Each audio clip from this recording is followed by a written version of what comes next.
to a special edition of Inside Boulder News. I'm Ashley Prill. This week we're taking a look back at some of the most exciting and engaging stories we've told on Inside Boulder News in 2015.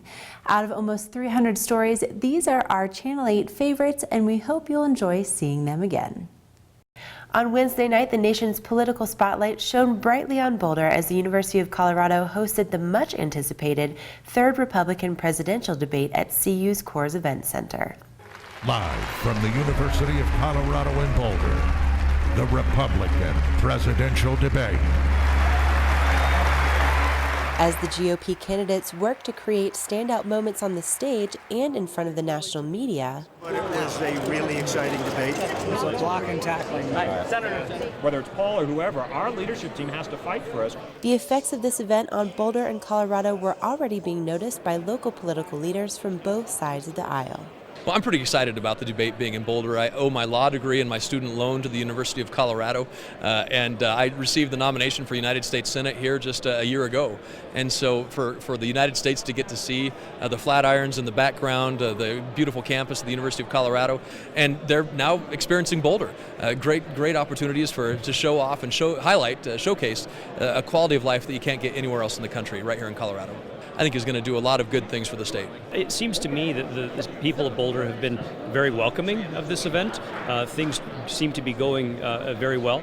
Just across the street there's a free speech zone, and I know there's also a rally. It's meant to draw attention to some of the anti-immigrant rhetoric that we've seen from some of these candidates. But I think it's healthy dialogue. It's healthy conversation that needs to happen, and we're happy to be here, and I think we're happy to have the RNC here in Colorado. Colorado is a swing state, very much a purple state, and it could go either way, so the attention is good for our state.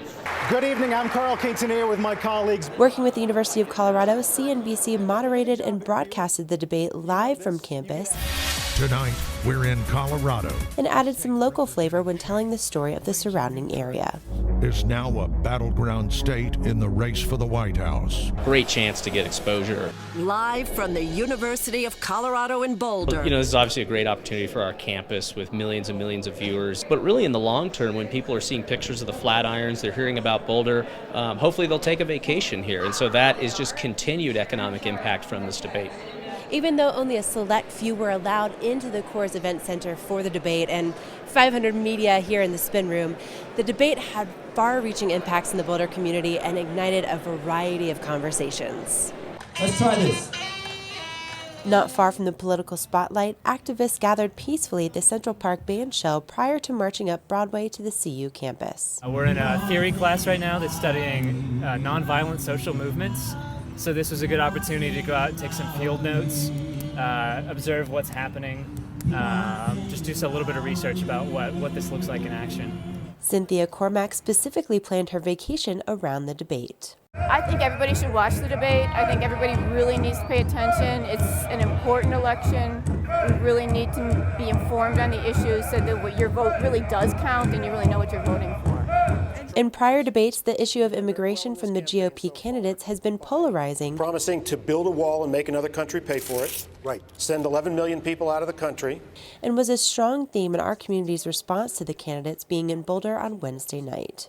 So I'm here with Federico Peña's campaign, My Country, My Vote, and it's to encourage the next president, whoever that may be, to focus on immigration reform when they get into office. I think it's important because we have a right to do this and a right to say what we think, and we elect people to represent us, and so it's important to let those representatives know what we want to see and what direction we want our country to go in.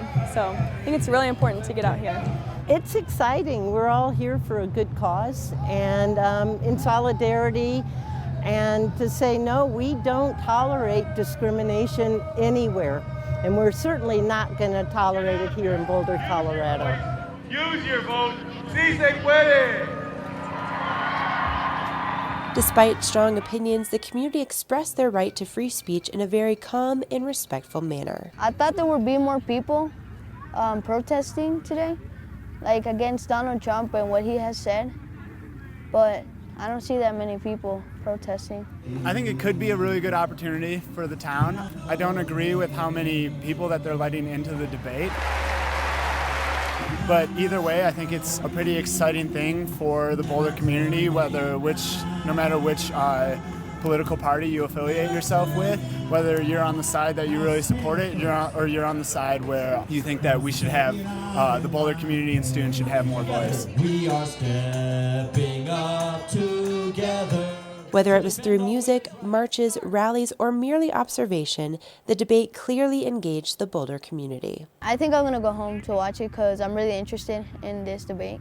It's so exciting, you know, just seeing everybody so riled up and having such a political and very respected kind of thing happen, and for me to be a part of it, it's huge, you know, to be able to educate myself and to be a part of something. Tens of thousands of people from across the globe came to our community last weekend to officially kick off summer in the annual Boulder Boulder.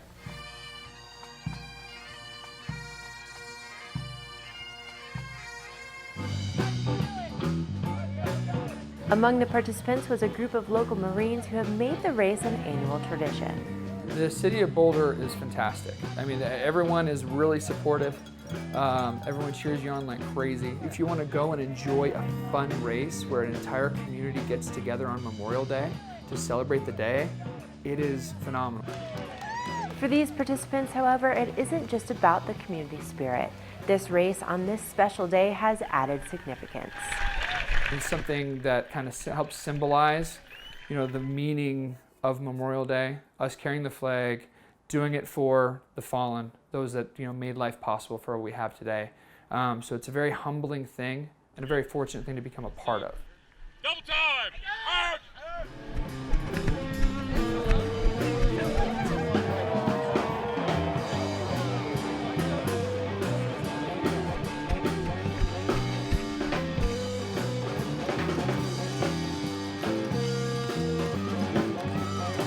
While reaching the finish line at Folsom Field is a time to kick back and relax for most runners, the Marines head straight into the locker rooms where their uniforms are waiting. They have special duties as part of the Memorial Day ceremony, including a 21-gun salute and the color guard. I think I speak for everybody in the unit, the small contingent of Marines we have here, when I say we need an opportunity to do something meaningful on this day for those that made life possible for us now. You jump all over it.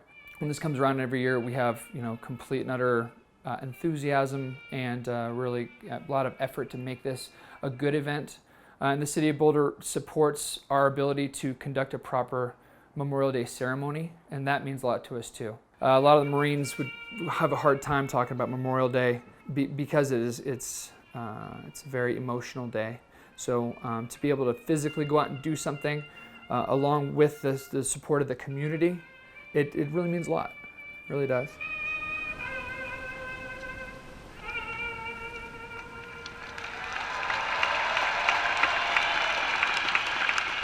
The city has teamed up with the county and local woodworkers to combine innovation with a desire to reuse wood from trees that have to be removed across the city, including those infested with emerald ash borer. Through the use of county biomass boilers, the city will use most of the wood to heat public facilities this winter.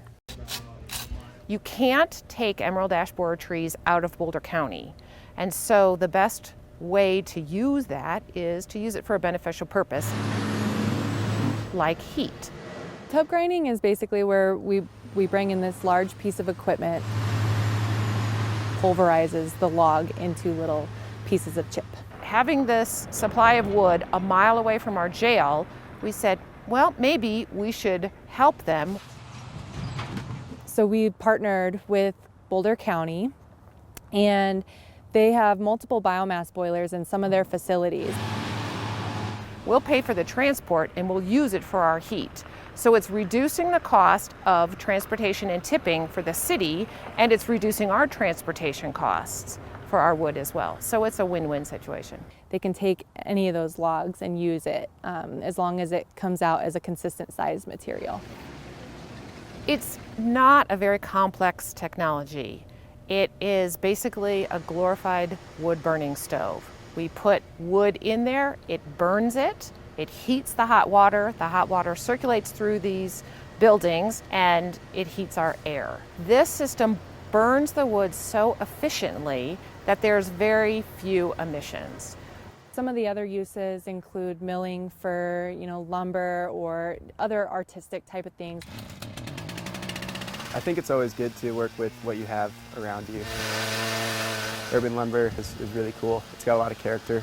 And it's funny because people, when they see the finished product, like in a dining table or whatever, they speak for themselves. It's like you're just opening it up to this beautiful work of natural art. I mean, every piece is different. They have depth and a beauty that it's almost speechless. Like some of the patterns you get, it's just gorgeous.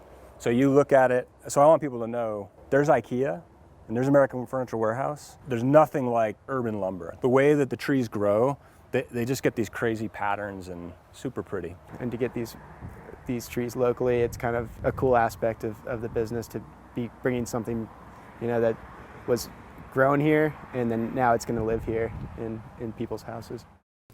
For more information about the City of Boulder Forestry Department, call 303-441-4406. In this Boulder Spotlight, we spent some time with Olympic bronze medalist and Boulder resident Alex Debold, who is a classic example of hard work paying off. Every time the fall comes around, it's crunch time.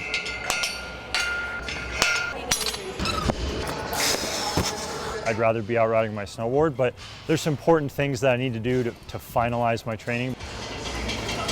Last year at the Winter Olympics in Sochi, Russia, Alex took the Olympic bronze medal in snowboard cross.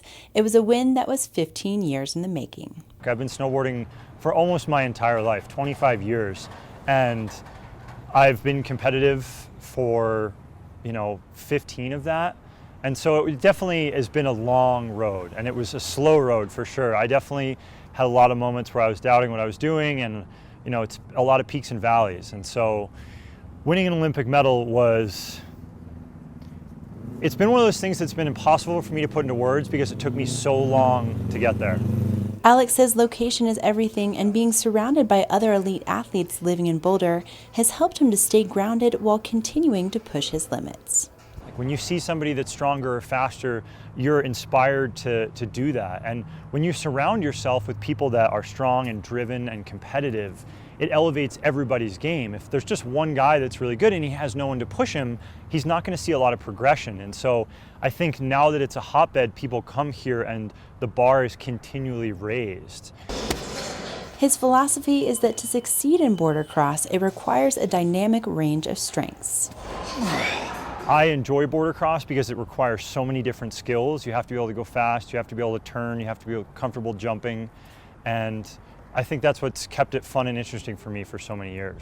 As part of his year-round training, Alex utilizes the 45,000 acres of open space surrounding Boulder to maintain his competitive edge. Trail running, hiking. I'm a pretty avid cyclist. I'm out on my bike as often as I can, but they're hard rides. They're not like fun group rides with all your buddies. Like, I'm out with an intent and a purpose to try and get stronger, but I'm outside in the mountains. So again, it's pretty awesome. Depending on the snow, his border cross season consists of 10 events across the globe, including Austria, Italy, Russia, and Korea. With the amount that I travel, being a little bit closer to the airport is a big benefit. But at the end of the day, the reason that I live in Boulder is because it's a healthy and active community. I can go from downtown to being in the heart of the mountains in a matter of minutes, and there aren't a lot of places in the world where you can do that. You can keep up with Alex and all of his adventures through his website, alexdebold.com, or on Facebook, Twitter, and Instagram. On December 6th, you're invited to bring the whole family to E-Town for an Armenian music concert featuring Charles Ketchum piano and Matthew Subin bassoon. Inside Boulder News had a chance to catch up with the performers at a recent rehearsal at E-Town. There's no other experience quite like music. I grew up hearing this very poignant music that was not classical music specifically. So it's kind of in my blood. Both of us have long been playing the music of Gurdjieff de Hartman, but this is the first time we're going to present a concert for the public that will include both composers, Komitas and Gurdjieff. The feeling that is evoked when you hear this music Most of it by our standards today of Western music. It is rather simple in its approach. The pieces are very short, but what's in common between the two composers is an extraordinary sensitivity to the relationship of the different intervals. The common intervals, which are the building block for music of all ages. And it's this juxtaposition from a musical point of view that creates or has the possibility to create a certain feeling. The special place this music has to do with the very profound meaning that we might discover about our life on Earth. It's a question we rarely face or take seriously. In that respect, this music is very special. How's the balance? Anytime somebody says come to Boulder, we're glad to come. It is sponsored by the Gurdjieff Foundation of Colorado, the concert is, and both of us have been here before, and the fact is they invited us to come, so we're very happy to be here. I've always felt this as a musician, that I wish for other people to have the experience I have when I hear music, and music played well. Nearly 200 people took to Boulder Creek this week for the 8th annual Tube to Work Day. Started by two friends with a sense of humor and offices close to Boulder Creek, the event was more popular than ever this year. Everybody here has never been so excited to be going to work. It's a positive feeling. We're going to take this with us throughout our work week. I'm so excited to see so many people doing something odd at the very same time. But it's just slowly grown, and now it feels exceptional to be a part of this amazing whitewater aquatic commute. I'm just a little chilly. Had a good ride though, it was fun. It was my first time, probably won't be my last. It was a really, really fun time. You know, we're a little bit more casual for our day-to-day office wear, but you know, some occasions call for fancy, so I thought I would dress it up a little bit today. It's come to a point now where it's rising exponentially how many people are coming to it. It's been exponential growth, which means it's going to be absolutely huge next year. It's the biggest Tube to Work Day ever, and I can only anticipate it's going to keep growing. And Congressman Jared Polis, we'd like to invite you to Tube to Work with us next year in 2016. Stay updated on announcements for next year's Tube to Work Day by visiting facebook.com/Tube to Work Day. The world's largest Ironman took place in Boulder for the second time last weekend. Competitors swam 2.4 miles in the Boulder Reservoir, biked 112 miles through Boulder County, and ran a full marathon on the Boulder Creek Path. The event drew thousands of athletes, their families, and spectators to Boulder, and in order to be ready for them, staff at the Boulder Reservoir began planning a year ago. We supply all of the staffing, we supply all of the boats, the small watercraft, the volunteers. We work very closely with Ironman, with their water course director, and they actually set the course, but we supply all the staffing and water safety that's on the water for the day of. Our staff goes through extensive training in the beginning of our season. A lot of our training is very specific to water safety for events, so that they are very prepared, especially for this event and the number of people that are in the water. So we're just looking for swimmers that are struggling, that have cramps, anyone who's just getting really, really tired. We have a lot of kayaks and stand-up paddleboards out there to make sure that if people need to stop and take a break, they can. And we're especially paying attention to those people that stop and take a break in case they need to be pulled. I mean, actually, Ironman is my favorite event of the entire year. So today is my favorite day, and I think my favorite part is just getting to be out on the water in the beautiful sunshine, you know, with the view of the Flatirons and seeing all these incredible athletes from all over the world. Honestly, I think we all just kind of love it. We have a really great community here. We're all really good friends, and it's just fun. It's so exciting to get to see everyone finish the race, and even those people that don't, it's a really nice feeling to be able to help them and know that you were there to keep them safe. So just knowing that you're helping keep people safe, and the fact that we enjoy it, we love being out here and working here. So Registration for Ironman Boulder 2016 is already available at ironman.com. For more information about upcoming triathlons and other events at the Boulder Reservoir, visit bouldercolorado.gov/parkrec/Boulder Reservoir. The Dairy Center for the Arts broke ground this week on a $4.3 million renovation. The renovation is largely possible thanks to Boulder voters who passed ballot Measure 2A in November. Measure 2A uses a 0.3% sales tax to raise money for community, culture, and safety initiatives across the city. The Dairy Center will receive $3.85 million to put towards the renovation, which will be completed in 3 phases. People often forget that we've already completed phase 1, and that was about 4 years ago when we built the Bodecker Theater. And the Bodecker Art Cinema has been a huge success and really helped people understand what the dairy could be. So that was the first phase. We're now moving into the next phase, which is totally renovating the front and the lobby and the art galleries.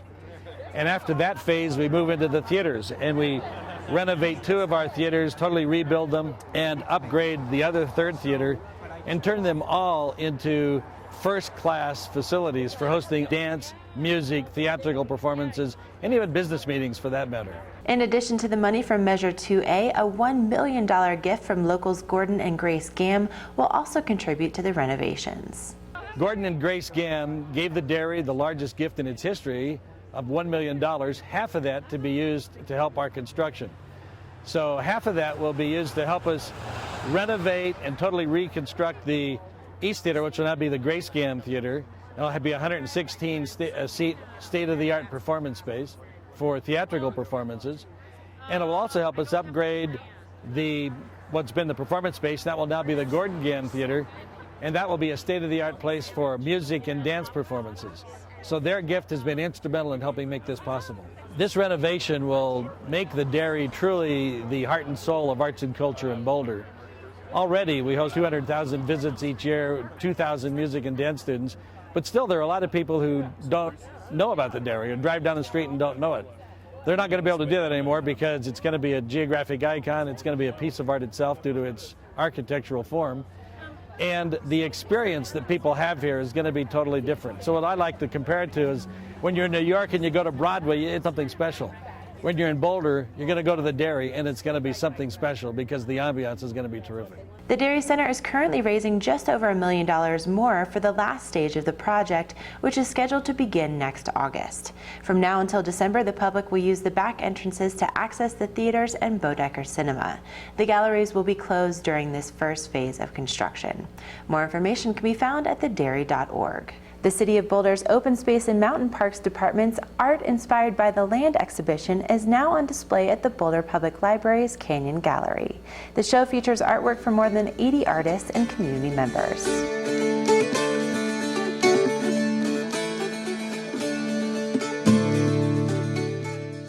I decided to make family fishes. Their names are Mommy, Daddy, and Curly, and me. Everybody from the community was invited to participate. The youngest artist is 3 years old, and from then on, and we have professionals, we have amateurs, we have people that are presenting for the very first time, we have staff members and volunteers, so this is really a community celebration. Because I work out on the trails, I get a lot of my inspiration from where I am most of my day and write music in my head, and it tends to reflect my time outside. Right here, I started on the tree to the ground because I like the white part of it and I like the wings. Well, it's particularly wonderful at this show, an exemplar of all the different facets of community and of types of artists. One example that's close to my heart is that my wife, Claudia Naseth, has a piece in the show, which is a flat, two-dimensional artwork on paper and framed on the wall. And my sister-in-law, my wife's sister, Barrett Naseth, has the huge horse that's made sculpturally out of wood and branches and things found, no doubt some of it on open space. My piece is fiber, done by knotting, macrame traditionally it's called. So there's fiber and flat, two-dimensional, all sorts of sculptural work, different palettes, amazingly, and really different materials, as people who come to the show will see.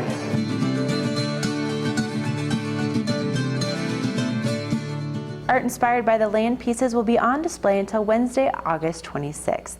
Between now and then, OSMP will be offering other art-related community events to foster the public's artistic exploration of city open space. For more information about the events, visit osmpinthearts.org. For details about the exhibit or about the 45,000 acres of land OSMP conserves and manages, visit osmp.org. Thank you for watching our year in review on Inside Boulder News. We'll be back Friday, January 8th to kick off 2016 with a brand new show. In the meantime, stay in touch with us on Facebook and Twitter by submitting news tips and questions. You can also sign up to receive video updates right in your inbox. Just go to BoulderChannel8.com and click on subscribe.